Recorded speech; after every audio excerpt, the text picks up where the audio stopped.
నమస్తే. ఐక్యరాజ్య సమితి భద్రతా మండలిలో మన భారత విదేశాంగ మంత్రి జైశంకర్ గారి మాటలు ప్రకంపనలు సృష్టిస్తున్నాయి. P5 దేశాల ఆధిపత్యం ఇంకెన్నాళ్ళు? అంటే పర్మనెంట్ ఐక్యరాజ్య సమితి భద్రతా మండలిలో కేవలం 5 దేశాలకు మాత్రమే శాశ్వత సభ్యత్వ హోదా ఉంది. అవే America, Russia, China, Britain and France. భారతదేశం ఎప్పటి నుంచో డిమాండ్ చేస్తుంది. భారతదేశానికి కూడా శాశ్వత సభ్యత్వ హోదా కావాలని డిమాండ్ చేస్తూ ఉంది. ఈ ప్రాసెస్ లో గతంలో చాలా ప్రయత్నాలు చేసింది, కానీ చైనా ఎప్పటికప్పుడు అడ్డుపడుతూ వచ్చింది. ఇప్పుడు 2028-29 సంవత్సరానికి గాను నాన్ పర్మనెంట్ మెంబర్షిప్ కోసం, సభ్యత్వం కోసం ఇండియా, భారత్ క్యాంపెయిన్ మొదలుపెట్టింది. మాకు మద్దతు ఇవ్వండి అని చెప్పి భారత్ తన క్యాంపెయిన్ మొదలుపెట్టింది. దీంట్లో భాగంగా జైశంకర్ గారు చాలా అగ్రెసివ్ గా క్యాంపెయిన్ చేస్తూ ఉన్నారు. ఐక్యరాజ్య సమితిలో ఉన్నటువంటి గుత్తాధిపత్యాన్ని క్వశ్చన్ చేస్తున్నారు. ఎందుకు కొన్ని దేశాలకు మాత్రమే ప్రాతినిధ్యం, మిగతా దేశాలు మరి ఈ ప్రపంచంలో లేవా, వాళ్ళకు ప్రాతినిధ్యం అక్కర్లేదా అని చెప్పి చాలా దేశాల తరపున భారత్ తన గొంతు చాలా గట్టిగా వినిపిస్తోంది. తాజాగా మరి జయశంకర్ గారు ఇదే విషయాన్ని గురించి మాట్లాడారు. ఈ అంశాన్ని గురించి మాట్లాడదాం. అసలు ఈ నాన్ పర్మనెంట్ మెంబర్షిప్ ఏంటి, శాశ్వత సభ్యత్వ హోదా రావడానికి భారత్ ఇంకా మరికొంత సమయం కావాలా, అడ్డంకులు ఏంటి, అవకాశాలు ఏంటి, వీటి గురించి మనం కొంచెం కూలంకషంగా మాట్లాడే ప్రయత్నం చేద్దాం. నాతో జాయిన్ అవుతున్నారు విశ్లేషకులు వివి రావు గారు. రావు గారు నమస్తే అండి. నమస్తే. నిజానికి భారత్ ని ఎప్పటికప్పుడు తొక్కేస్తూ ఉన్నారు. నిజం చెప్పాలంటే కొద్ది దేశాలు, ఫ్రాన్స్ మాత్రమే మనకు మద్దతు ఇస్తూ ఉంది. బహుశా రష్యా కూడా మద్దతు ఇస్తుంది. అమెరికా గోడ మీద పిల్లలాగా సందర్భాన్ని బట్టి అటు ఇటు తన యొక్క స్టాండ్ మార్చుకుంటూ ఉంటుంది. చైనా ఎప్పుడు కూడా మనకి వ్యతిరేకంగానే ఓటేస్తూ ఉంటుంది. ఎందుకంటే 5 దేశాలకి వీటో పవర్ ఉంది. ఇంకా ఎంతకాలం మనం వెయిట్ చేయాలి? ఈ శాశ్వత సభ్యత్వ హోదా కోసం ఇంకా ఎంతకాలం మనం వెయిట్ చేయాలి? జయశంకర్ గారు మాట్లాడినటువంటి వాటిలో హైలైట్స్ ఏంటి? రీసెంట్ గా ఒక విషయం చూస్తే అండి, యునైటెడ్ నేషన్స్ ఫామ్ అయిన తర్వాత స్టార్టింగ్ లో ఇంట్రెస్టింగ్ అనిపించినా గానీ, చాలా చేయగలరు అనిపించినా గానీ, రాను వాళ్ళ ఇంపార్టెన్స్ తగ్గిపోతుంది, వాళ్ళ ఎఫెక్టివ్నెస్ కూడా ప్రపంచంలో తగ్గిపోతుంది. ఎందుకంటే మేజర్ డోనర్ కింద అమెరికా ఉంది. సో లార్జెస్ట్ డోనర్ కింద టర్మ్స్ డిక్టేట్ చేసుకోండి. తర్వాత ఏంటంటే టెక్నాలజీ ఇవన్నీ వాడుకుని మిగతా వాటిని పట్టించుకోవట్లేదు. ఫర్ ఎగ్జాంపుల్ చెప్పాలంటే, రవాండా అన్న దేశంలో 25 మిలియన్లు, అంటే దాదాపు 2.5 కోట్ల ప్రజలు చనిపోతే అంతర్యుద్ధం వల్ల, క్షామం వల్ల ప్రపంచం పట్టించుకోలేదు. మొత్తం ఆఫ్రికా దేశాలని ఎవరు పట్టించుకోవట్లేదు. దాదాపు 54 దేశాలు ఉన్నాయి. 205 దేశాలను లెక్క పెట్టుకుంటే 54 దేశాలు ఆఫ్రికాలో ఉంటాయి. దాన్ని అసలు పట్టించుకోవట్లేదు.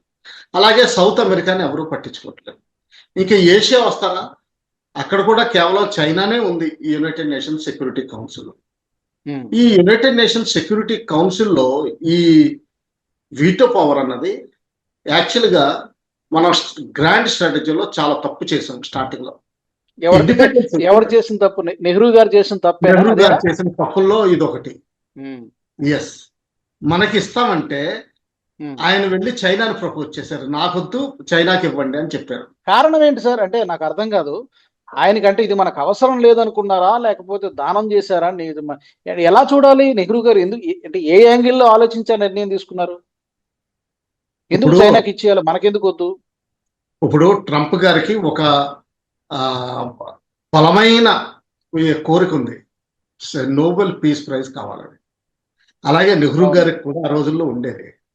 తర్వాత నేను గాంధీ కంటే గొప్పవాడిని చెప్పుకోవాలని చూపించారు ప్రపంచానికి. సో అందువల్ల ఏంటంటే మన జమ్మూ కాశ్మీర్లో విషయాలు, తర్వాత చైనాతో లడఖ్ విషయాలు, తర్వాత కొంతవరకు యునైటెడ్ నేషన్స్లో చేసిన విషయాలు, తర్వాత నేను ప్రపంచంలో నాన్ అలైన్డ్ మీట్కి నాయకుడి కింద ఉంటాను, దానికి తయారుగా ఉన్నాను, కానీ యునైటెడ్ నేషన్స్లో నేను అటు ఉండను ఇటు ఉండను, నా భాగం చేసుకోనని చెప్పి ఆయన చెప్పారు. యాక్చువల్గా ఏంటంటే నన్ను అడిగితే నేను వేరే విధంగా అనలైజ్ చేస్తుంటే, మనకున్న 1400 ఏళ్ళు దాస్యం ఆయనలో కూడా చాలా వరకు మొత్తం క్షుణ్ణంగా కూరుకుపోయింది. అంటే మనం ఇంపార్టెంట్ కాదు, వేరే వాళ్ళని ఇంపార్టెన్స్ ఎక్కువిద్దాం. అదే ఏం చేశారంటే, అంతకుముందు తైవాన్కి యాక్చువల్గా మెంబర్షిప్ ఉండేది యునైటెడ్ నేషన్స్లో, ఈ రోజు లేదు. ఆ తైవాన్ని తీసేసి మెయిన్ ల్యాండ్ చైనా, ఏదైతే కమ్యూనిస్ట్ చైనా ఉందో దాన్ని చేశారు ఆయన. సో ఈ విధంగా కూడా రెండో తప్పిదం ఉంది చైనా తోటి రిలేషన్ చూస్తే. అది వదిలేయండి, ఇది ఒక గ్రాండ్ స్ట్రాటజీలో మనం కొంతవరకు తప్పు చేసాం. ఒకవేళ నాన్ అలైన్డ్ మీట్ కానీ, అంటే డెవలప్ అవ్వాల్సిన దేశాలు కానీ ఇంకా బానిసతత్వంలో ఉన్న దేశాలు కానీ అప్పుడు రిప్రజెంట్ చేయడానికి యునైటెడ్ నేషన్స్ సెక్యూరిటీ కౌన్సిల్లో వెంటనే ఇవ్వగానే ఆయన ఆపర్చునిటీ సీజ్ చేయాల్సింది. అది ఒక విధంగా బ్రిటన్ ఏమనుకునేదంటే ఇది నా మెయిన్ కాలనీ ఒకప్పుడు, ఇది నాకు ఎప్పుడు సపోర్ట్ గా వస్తుందని కూడా అనుకునేది. అలాగే బ్రిటన్ ఎప్పుడు అమెరికాని సపోర్ట్ చేస్తుంది కాబట్టి అప్పటికి ఇంకా బ్రిటన్ పవర్ఫుల్ దేశం. సో వాళ్ళు ఏమనుకున్నారంటే అమెరికా ప్లస్ ఇండియా నాకు ఎప్పుడు సపోర్ట్ లో ఉంటాయని అనుకునేవారు. ఆ విధంగా వాళ్ళు ఇస్తే అదొకటి వదిలేయండి. ఇప్పుడు బేసిక్ ప్రాబ్లం ఏంటంటే యునైటెడ్ నేషన్స్ సెక్యూరిటీ కౌన్సిల్లో 15 మెంబర్లు ఉంటారు. 15లోనూ 5 పర్మనెంట్ శాశ్వత మెంబర్షిప్ ఉంది.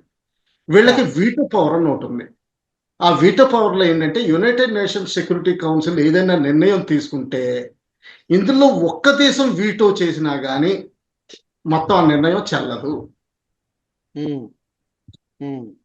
ఇప్పుడు అందులో ఏమొస్తుందంటే మనకి పాకిస్తాన్కి ఎప్పుడైనా సరే గొడవ వస్తే ప్రతిదీ చైనా వీటో చేస్తుంది. చైనా ఎలా వీటో చేస్తుంది? ఫర్ ఎగ్జాంపుల్ ఎల్ఈటి జేఈఎంని టెర్రరిస్ట్ ఆర్గనైజేషన్స్ కింద డిక్లేర్ చేయాలి, పాకిస్తాన్ సపోర్ట్ ఇస్తుందంటే దాన్ని యునైటెడ్ నేషన్స్ చేయకుండా చైనా అడ్డుపడుతుంది. అందుకనే ఇప్పుడు మన జైశంకర్ గారు ఒక యాక్రోనిమ్ డిజైన్ చేశారు. అది ఒక నినాదం అన్నాను, ఒక యాక్రోనిమ్ శాంతి అని.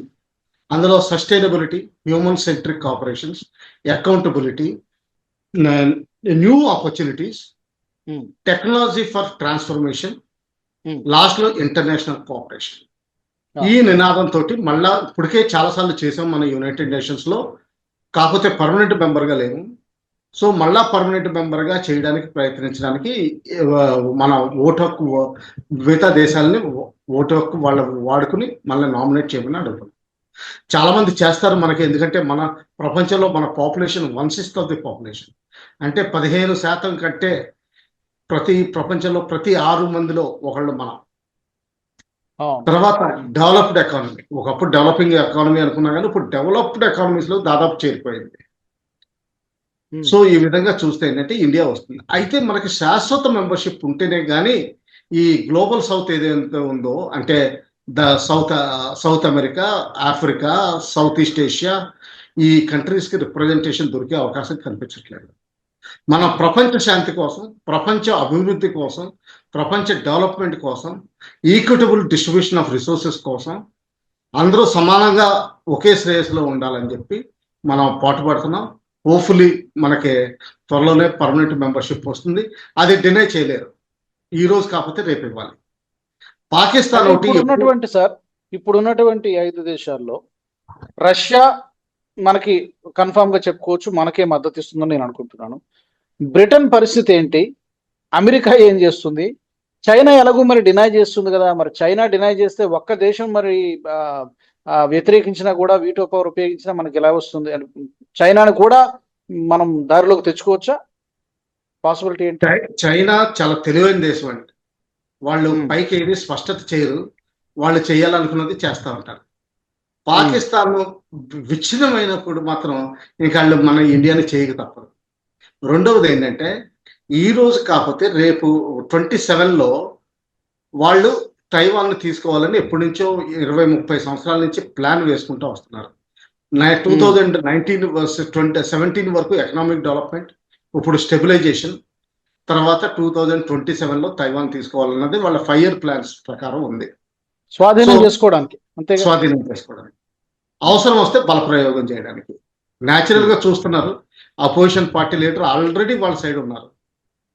ఒకవేళ పొలిటికల్ ట్రాన్స్ఫర్మేషన్ ద్వారా ఇంటిగ్రేట్ అయిపోతే పర్వాలేదు, దీనికి ఏమన్నా కొన్ని సాప్స్ ఇస్తే, అంతకుముందు మకావుకి తర్వాత హాంకాంగ్ కి ఇచ్చినట్టు ఇచ్చి మళ్ళీ వెనక్కి తీసేసుకునే అవకాశాలు ఉన్నాయి. అది 10-15 ఏళ్ల తర్వాత, కానీ స్టార్టింగ్ లో ఇచ్చే అవకాశాలు ఉన్నాయి.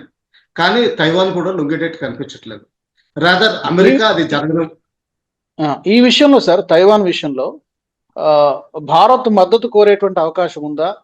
అమెరికా స్టాండ్ ఏంటి? అమెరికా ఒకవేళ తైవాన్ ని గనక చైనా బలవంతంగా ఫోర్స్ఫుల్ గా స్వాధీనం చేసుకుంటే అమెరికా ఎలాంటి స్టెప్ తీసుకుంటుంది?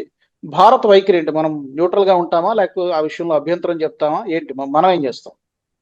ప్రస్తుతానికి న్యూట్రల్ గా ఉంటామని. కాకపోతే ట్రంప్ గారు మొన్న ఒక స్టేట్మెంట్ ఇచ్చారు, వింతైన స్టేట్మెంట్. ఇప్పటి వరకు మేము తైవాన్ ఎట్టి పరిస్థితుల్లోనూ డిఫెండ్ చేస్తామని చెప్పి ఆయన ధీమాగా, అంటే అమెరికన్ ప్రెసిడెంట్స్ అందరూ ధీమాగా చెప్పేవాళ్ళు. ఈయన మాత్రం మాకు చాలా దూరంగా ఉంది, మాకు ప్రొటెక్షన్ కి చాలా రిసోర్సెస్ అక్కడ మూవ్ చేయాల్సి ఉంది అని చెప్పారు.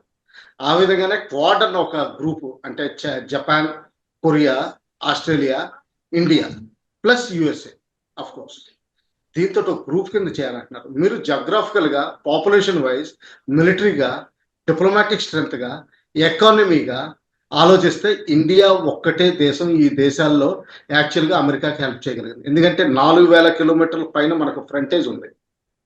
మనం లడాక్ లో అటాక్ చేయొచ్చు, ఉత్తరాఖండ్ లో అటాక్ చేయొచ్చు, తర్వాత సిక్కింలో అటాక్ చేయొచ్చు, తర్వాత అరుణాచల్ ప్రదేశ్ లో అటాక్ చేయొచ్చు, ఎక్కడైనా చేయొచ్చు. సముద్ర తీరం ద్వారా మనం సౌత్ చైనా సీలో ఎంటర్ అయ్యి చేయొచ్చు. జపాన్కి ఈ అవకాశం లేదు, ఎందుకంటే అది ఒక ద్వీపం, కేవలం నేవల్ అటాక్ చేయగలదు, మనం చేసినట్టు చేయలేరు. ఆస్ట్రేలియా చాలా దూరంగా ఉంది, తర్వాత నేవీ పంపించాలి, వాళ్ళ నేవీ స్ట్రాంగ్ ఏం కాదు. కొరియా అంటారా చాలా చిన్న దేశం, వాళ్ళు ఎంత ట్రై చేసినా చైనా తోటి కలపలేరు. అందులో నార్త్ కొరియా చైనా సైడ్ ఉంటుంది. సో ఈ రోజు కాకపోతే అమెరికాకు ఇప్పుడు ఎట్టి పరిస్థితుల్లో వచ్చామంటే కొత్తగా పైకి వస్తున్న రాజకీయ నాయకుల్లో సంధి ఎలా కుదుర్చుకోవాలో వాళ్ళకి తెలియట్లేదు, అసూయ కలుగుతుంది వాళ్ళకి. ఎందుకంటే మన పాపులేషన్ లార్జెస్ట్ డెమోక్రసీ. సో ఈ రోజు కాకపోతే రేపైనా సరే మనం అమెరికా సైడ్ వెళ్ళే అవకాశాలు ఉన్నాయి, కానీ కొన్ని రోజులు వేచి చూడాల్సి ఉంది. ఎందుకంటే అమెరికా మనకు ఆ రెస్పెక్ట్ ఇచ్చేంత వరకు మనం వేచి చూస్తాం, అది చెప్పండి. సో ఆ ఎఫర్ట్ వల్ల చైనా ఇష్టపడకపోయినా యునైటెడ్ నేషన్స్ సెక్యూరిటీ కౌన్సిల్లో యూనిలేటరల్ డిక్లరేషన్ చేసే అవకాశాలు కూడా ఉన్నాయి ఈ తైవాన్ యుద్ధం టైంలో, ఇండియా అనే శాశ్వత మెంబర్షిప్ తో పాటు.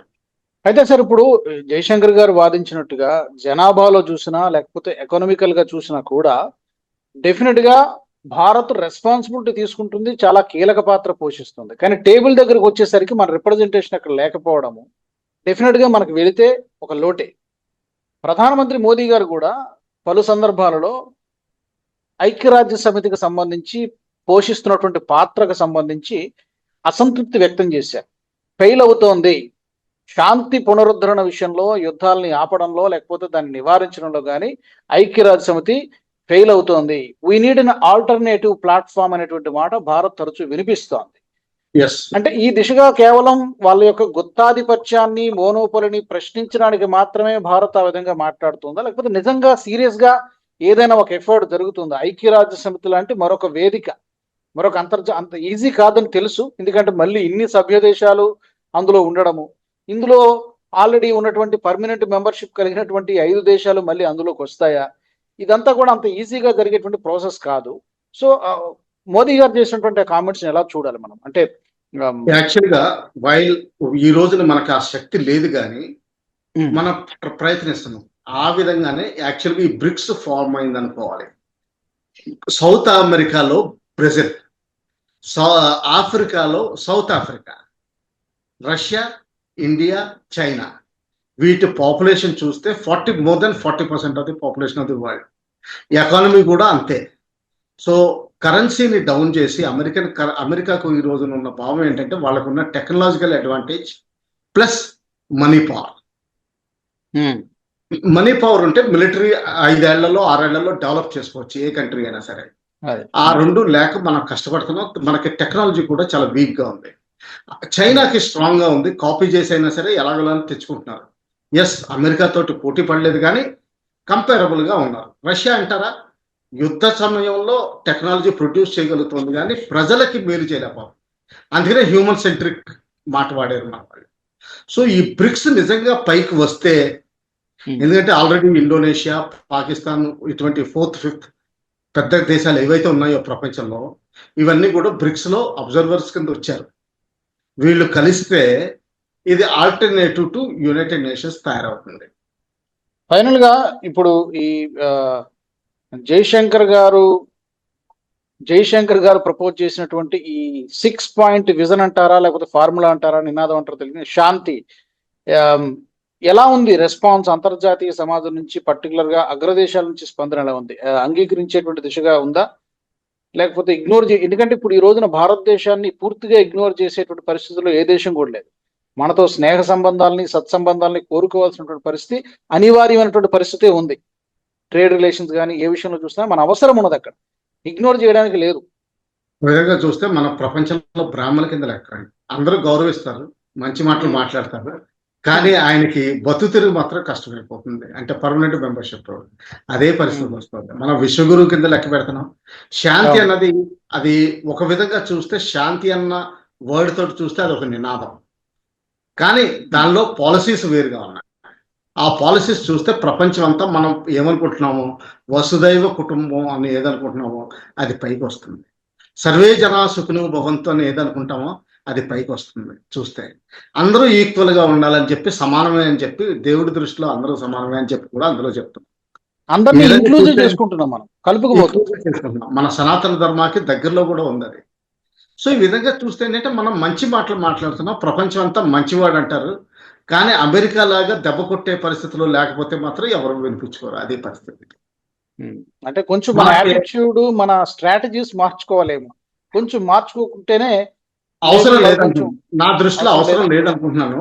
ఎందుకంటే ఎప్పుడైతే అమెరికా చైనా యుద్ధం అవుతుందో ఆ రోజుని ఇండియా ఇంటర్వ్యూన్ అవ్వకపోతే అమెరికా పడిపోతుంది, విచ్ఛిన్నమైపోతుంది. సో అది కొద్ది అంటే నా దృష్టిలో 2032 లోపల, ఇంకా ముందర చూస్తే 2028 లోపలే జరిగే అవకాశాలు నాకు బ్రైట్ కనిపిస్తున్నాయి. 2028 లోపు అమెరికా చైనా యుద్ధం జరిగే అవకాశం ఉంది. జరిగే అవకాశాలు కనిపిస్తున్నాయి. బేసికలీ తైవాన్ పాయింట్ అవుతుంది. టెక్నాలజీ కాకపోవచ్చు, రిసోర్సెస్ కాకపోవచ్చు, ఇవన్నీ కలుపుకుని ట్రేడ్ టారిఫ్లు ఇవన్నీ కలుపుకుని తైవాన్ మెయిన్ పాయింట్ కింద ఫిజికల్ ఆక్యుపేషన్ కింద ఉంటుంది. ఓకే, దీనివల్ల ఏంటంటే అప్పుడు ఇండియా హెల్ప్ లేకపోతే అమెరికా పడిపోతుందని నా అభిప్రాయం. జపాన్, ఆస్ట్రేలియా, యూకే, ఫ్రాన్స్ ఇవన్నీ కలిపి, జర్మనీ ఇవన్నీ కలిసినా కానీ ఏమీ పెద్ద హెల్ప్ చేయలేదు. అమెరికాకు సహాయం చేయగలదు. ఎస్, ఆ రోజులు వస్తాయి. దాని గురించి పట్టాలి, మనం ఓపిక పట్టాలి. చూద్దాం మరి రాబోయే, మీరు అన్నట్టుగా ఇప్పటికే బలమైనటువంటి శక్తిగా ఎదుగుతున్నాము. ఈ రాబోయే ఈ 2-3 సంవత్సరాల్లో ఐక్యరాజ్య సమితి భద్రతా మండలిలో మనకు కూడా, మన దేశానికి కూడా శాశ్వత సభ్యత్వ హోదా దక్కాలని కోరుకుందాం. జయశంకర్ గారి ప్రయత్నం కానీ, మన మోదీ గారు అంటే మన దేశం చేస్తున్నటువంటి ప్రయత్నాలు సక్సెస్ అవ్వాలని కోరుకుందాం. Sir, thank you very much Rao గారు, ధన్యవాదాలు. మరి ఈ అంశానికి సంబంధించి మా ప్రేక్షకులను కూడా నేను కోరుతున్నా, ఐక్యరాజ్య సమితిలో భారత్ చేస్తున్నటువంటి ప్రయత్నం, శాశ్వత సభ్యత్వ హోదా కోసం చేస్తున్నటువంటి ప్రయత్నం సమీప భవిష్యత్తులో లేకపోతే రాబోయే 1-2 సంవత్సరాల్లో సక్సెస్ అవుతుందా?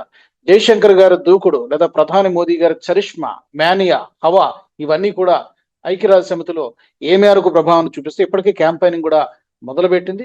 మరి దీనికి సంబంధించి మీ ఫీడ్బ్యాక్ ఏంటి, మీ అభిప్రాయాలు ఏంటి, తప్పకుండా మీరు కామెంట్ సెక్షన్ లో పెట్టండి. మా దగ్గర నుంచి ఇంకా ఎలాంటి టాపిక్స్ ఎక్స్పెక్ట్ చేస్తున్నారో అది కూడా మీరు తప్పకుండా మీరు కామెంట్ సెక్షన్ లో పెట్టవచ్చు. మీ ఫీడ్బ్యాక్ మాకు చాలా వరకు హెల్ప్ అవుతుంది. మీకు మరింత బెటర్ కంటెంట్ మీ ముందుకు తీసుకురావడానికి మాకు హెల్ప్ చేస్తుంది. ఈ వీడియో నచ్చినట్లయితే లైక్ చేయండి, షేర్ చేయండి, అలాగే బెల్ బటన్ పై క్లిక్ చేయండి. మరొక ఎపిసోడ్ లో మళ్ళీ నేను మీ ముందుకు వస్తాను. జై హింద్, జై భారత్. ఈ వీడియో మీకు నచ్చినట్టయితే లైక్ చేయండి, 10 మందికి షేర్ చేయండి, అలాగే కామెంట్ల రూపంలో మీ అభిప్రాయాలను మాతో పంచుకోండి. Nationalist hub group of channels ను సబ్స్క్రైబ్ చేసుకుని తెలుగునాట జాతీయవాద జర్నలిజాన్ని ప్రోత్సహించండి. ఈ వీడియో కింద ఉన్న బెల్ ఐకాన్ పై క్లిక్ చేయడం మర్చిపోవద్దు.